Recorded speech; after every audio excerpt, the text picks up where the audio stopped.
देश में तनाव का माहौल और युद्ध के आसार हैं, जिसके बीच मैं एक राहत देने वाली खबर आप लोगों से साझा करना चाहती हूं। मेरे खिलाफ बीते 30 अप्रैल को फैजाबाद में एफआईआर दर्ज करवाने के उद्देश्य से एक परिवाद दाखिल किया गया था, जिसे मेरा पक्ष सुनने के बाद माननीय न्यायालय ने उसे खारिज कर दिया है। मैं बहुत खुश हूं।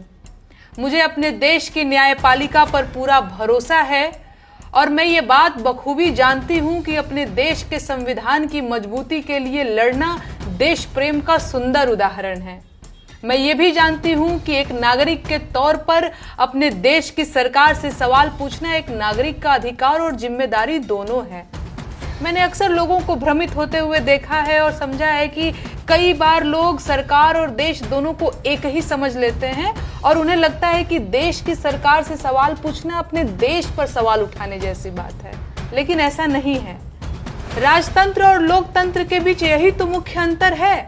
राजतंत्र में राजा जनता से ऊपर होता था और उसका काम जनता को नियंत्रित करना होता था, लेकिन लोकतंत्र आने के बाद ये व्यवस्था उलट गई। लोकतंत्र में जनता सरकार के ऊपर हो गई और जनता का काम सरकार को नियंत्रित करना हो गया। राजतंत्र में राजा मालिक होता था और जनता उसके अधीन होती थी, लेकिन लोकतंत्र में जनता मालिक है और सरकार उसकी सेवक बन गई है।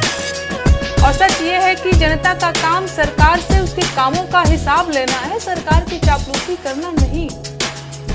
हर वो नागरिक देश के लोकतंत्र को कमजोर कर रहा है जो सरकार से सवाल नहीं पूछ रहा है। हर वो नागरिक देश को कमजोर कर रहा है जो सरकार को बेलगाम छोड़ दे रहा है। देशभक्ति के मायने समझिए, देश उतना ही मजबूत होगा जितना देश का लोकतंत्र मजबूत होगा, और सरकारों को बेलगाम छोड़ने से देश का लोकतंत्र कमजोर होता है भाई। ऐसे में आपका कोई भी ऐसा काम जो आपके देश को कमजोर कर रहा है वो देशभक्ति नहीं है। लोकतंत्र में एक सच्चा नागरिक अपनी सरकार से मालिक की हैसियत से बात करता है और सवाल पूछता है।